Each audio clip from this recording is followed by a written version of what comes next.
Hello and welcome back to Podcast English Learning. We're so happy you're here with us again. It's always a joy to connect with you.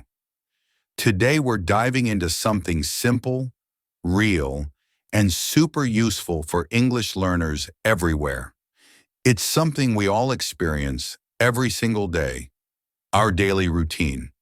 Yes, the small actions we take each day and all the English that comes with them. This is such a great topic, so practical and packed with real-life English. But before we jump in, don't forget to subscribe to Podcast English Learning. Share this episode with anyone learning English and give us a big thumbs up. Your support truly makes a difference and keeps this show going strong. We truly appreciate your support.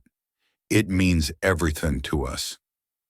Now in today's episode, we've got something special lined up. Well, not a guest in person, but we'll be hearing the story of someone named Sarah. She's going to walk us through her daily routine, step by step. We'll listen to her full story first, then break it all down together, highlight useful English phrases, and share some extra tips to help you speak more confidently. This is going to feel just like a casual conversation, almost like we're chatting about our own day. So without keeping you waiting, let's listen to Sarah as she shares her daily routine. Hi everyone, my name is Sarah, and I'm really happy to share what a typical day looks like for me. I usually wake up at around 6 o'clock in the morning. The very first thing I do is turn off my alarm clock, and then I take a few minutes to stretch in bed. It helps me wake up gently. After that, I get out of bed and head straight to the bathroom to take a shower. Once I'm done, I dry off and get dressed. I usually go for something comfortable that suits the day. Then I walk downstairs to the kitchen and prepare breakfast. Most days I have a bowl of oatmeal topped with some fruit and a hot cup of tea.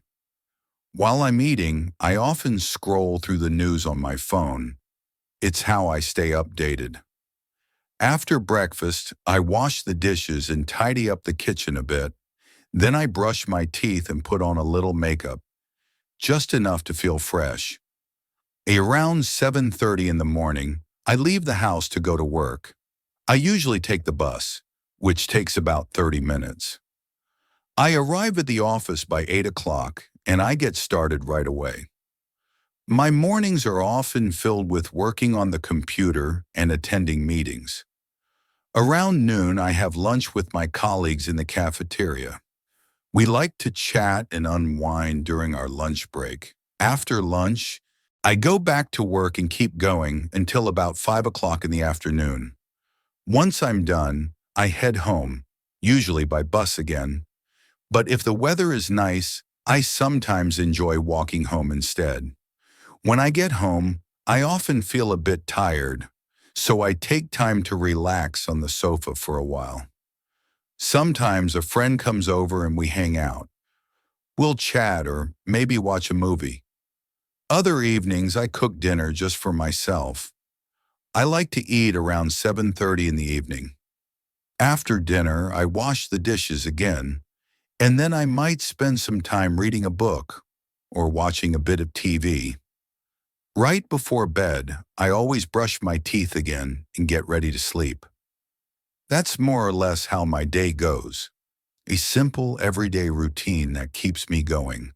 And that wraps up Sarah's day. What a full and steady routine. It's amazing how many everyday actions she fit into one day. I especially loved how she introduced herself. Hi everyone, my name is Sarah, and I'm happy to share my daily routine with you. Simple, warm, and clear. Such a great example of how to start sharing about your own life in English. Let's take a closer look at what Sarah said, line by line, and explore some of the useful English expressions she used in her story. You'll find that most of them are very simple and extremely common in daily life. She started strong and clear.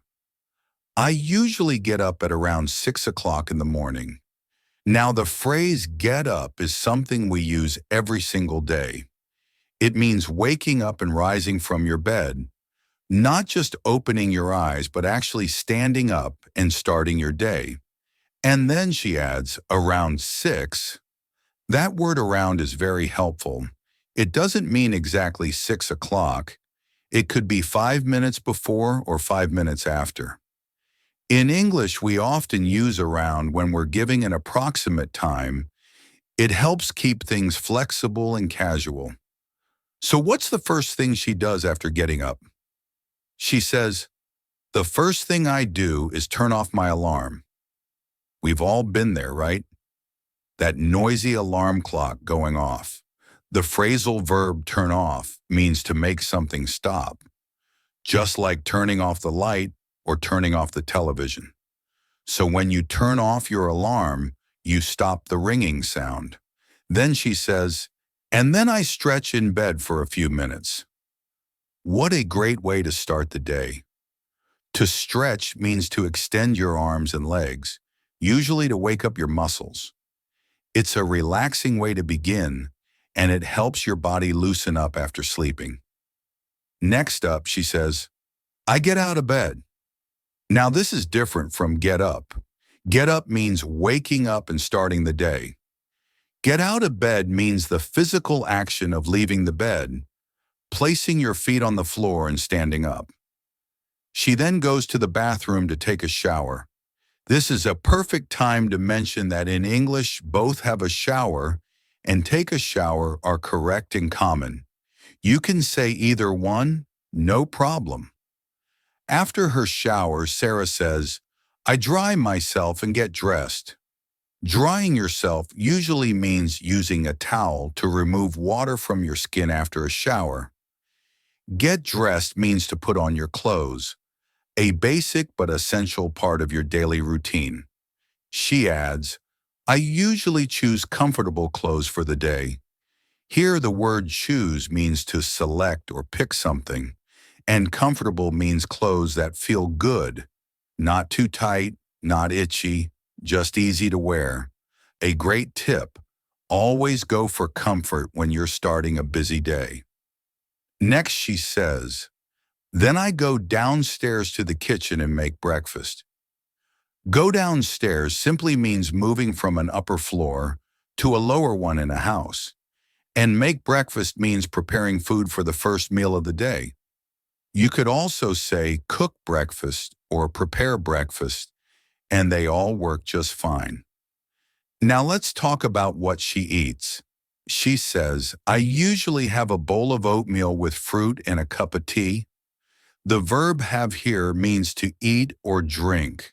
In English, we say have breakfast, have lunch, or have dinner, not eat breakfast. Though it's not wrong, it's just more natural to say have. Now about the food, oatmeal is a type of hot cereal made from oats.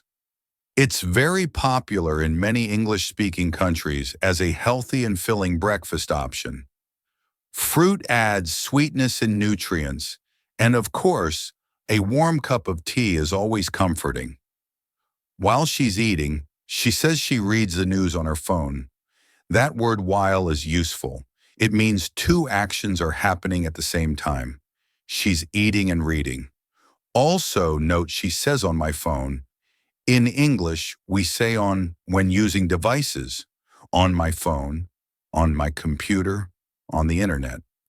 After breakfast, she says, "I wash the dishes and tidy up the kitchen." Wash the dishes means cleaning your plates, cups, forks, anything used during the meal. And tidy up means organizing or cleaning a space. You can tidy up a room, tidy up your desk, or even tidy up your thoughts. Then she brushes her teeth and puts on a little makeup. Brush my teeth. We all do it. It's part of oral hygiene, or keeping your mouth clean. And put on makeup means applying cosmetics to your face, like foundation, blush, lipstick, or eyeliner. At around 7:30 in the morning, she says she leaves the house to go to work. Leave the house means to exit, to step out, and go to work. That's her destination, her daily commute. Now, how does she get there? She says, I usually take the bus, which takes about 30 minutes. Take the bus means using public transportation, the bus, to get somewhere. And the phrase takes about 30 minutes is a way to describe how long the journey lasts.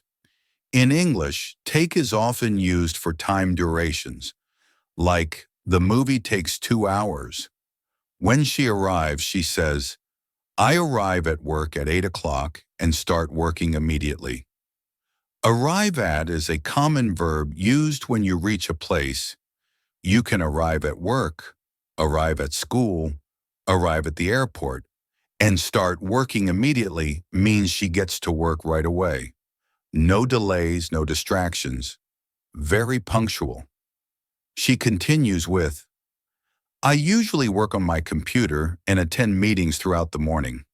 Work on my computer means using her computer to complete tasks, emails, reports, documents. Attend meetings means she joins formal gatherings or discussions with her team. And throughout the morning means from beginning to end of the morning, not just once, but continuously during that period.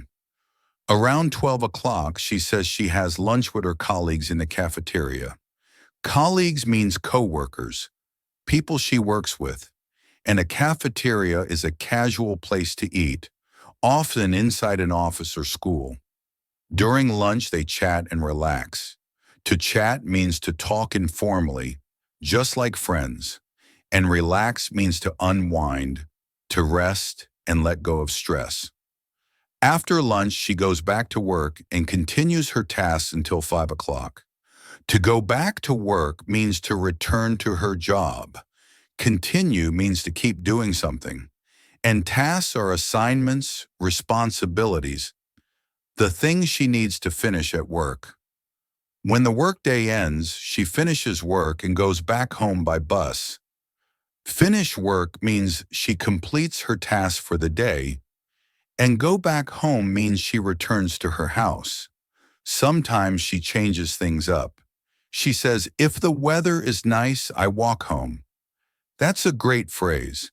If the weather is nice, meaning it's sunny, calm, or just pleasant outside.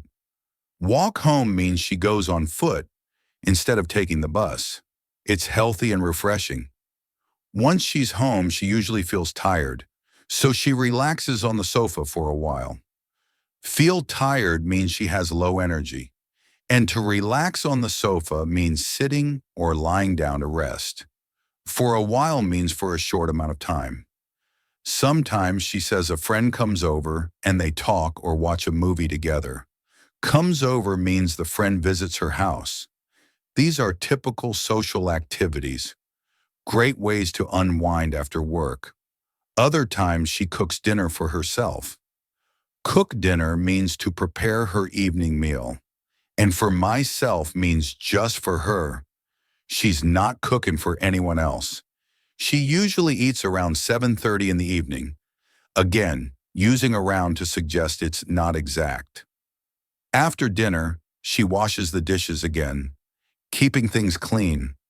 Then she might read a book or watch some TV. The word might is important. It means maybe, possibly. She isn't sure which one she'll do. Right before bed, she always brushes her teeth again and gets ready for bed. Get ready for bed means changing into pajamas, maybe doing skincare, and preparing to sleep. And finally, she says, I usually go to bed around 10 or 10:30. Go to bed means she lies down to sleep. She gives a time range, again showing flexibility with her routine. Then she ends with, that's pretty much my daily routine. The phrase pretty much means almost all, or basically. It's a relaxed way to summarize everything. What a day! So many useful verbs, phrases, and common expressions packed into one simple daily story. And the best part? These are all things you can use to describe your own routine, clearly, naturally, and confidently in English. Sarah's routine was so clear and natural, filled with everyday English that we all can use. It's a fantastic real-life example for English learners, especially beginners. We heard so many useful action verbs that describe common activities from morning to night. Get up, turn off, stretch, get out of bed, have a shower, dry myself, get dressed, go downstairs, make breakfast, wash the dishes, tidy up, brush my teeth, put on makeup, leave the house, take the bus, arrive at work, start working, attend meetings, have lunch, go back to work, finish work, get home, relax, comes over, talk, watch a movie, and cook dinner. Wow, that's a long list of action words. But that's exactly how we describe our day in English, step by step with real-life vocabulary. Now let's listen to Sarah's story one more time. This time, try to focus on the key verbs and phrases we just talked about. Can you recognize them as you listen again? Take a deep breath, relax your mind, and see how much more you understand now. Hi everyone, my name is Sarah, and I'm happy to share my daily routine with you. I usually get up at around 6 o'clock in the morning. The first thing I do is turn off my alarm, and then I stretch in bed for a few minutes. After that, I get out of bed and head to the bathroom to take a shower. Once I'm done, I dry myself and get dressed. I usually choose comfortable clothes for the day. Then I go downstairs to the kitchen and make breakfast. I usually have a bowl of oatmeal with fruit and a cup of tea. While I eat breakfast, I often read the news on my phone. After breakfast, I wash the dishes and tidy up the kitchen. Then I brush my teeth and put on a little makeup. At around 7:30 in the morning, I leave the house to go to work. I usually take the bus, which takes about 30 minutes. I arrive at work at 8 o'clock and start working immediately. I usually work on my computer and attend meetings throughout the morning. Around 12 o'clock, I have lunch with my colleagues in the cafeteria. We usually chat and relax during our lunch break. After lunch, I go back to work and continue my tasks until 5 o'clock. When I finish work, I go back home by bus. Sometimes, if the weather's nice, I walk home. When I get home, I usually feel tired, so I relax on the sofa for a while. Sometimes my friend comes over and we talk or watch a movie. Other times I cook dinner for myself. I like to eat dinner around 7:30 in the evening. After dinner, I usually wash the dishes again, and then I might read a book or watch some TV. Before bed, I always brush my teeth again and get ready for bed. I usually go to bed around 10 or 10:30. That's pretty much my daily routine. And that was Sarah's full day, told clearly, simply, and naturally. We hope that by hearing it a second time, and with our earlier breakdown, you're now understanding more, noticing more, and feeling more confident in using these everyday expressions. Daily routines are one of the best ways to practice English because they're filled with real, useful language that you'll use all the time. Now it's your turn. Try describing your own daily routine, just like Sarah did. Use the words and expressions we practiced today. Make it simple and real. And before we wrap up, don't forget to subscribe to Podcast English Learning, share this episode with your friends, and leave a comment below. What's one thing you do every day that brings you joy? Thanks so much for being here with us today on Podcast English Learning. We can't wait to hear from you. Until next time, keep learning, keep practicing, and always enjoy your English journey. Bye for now.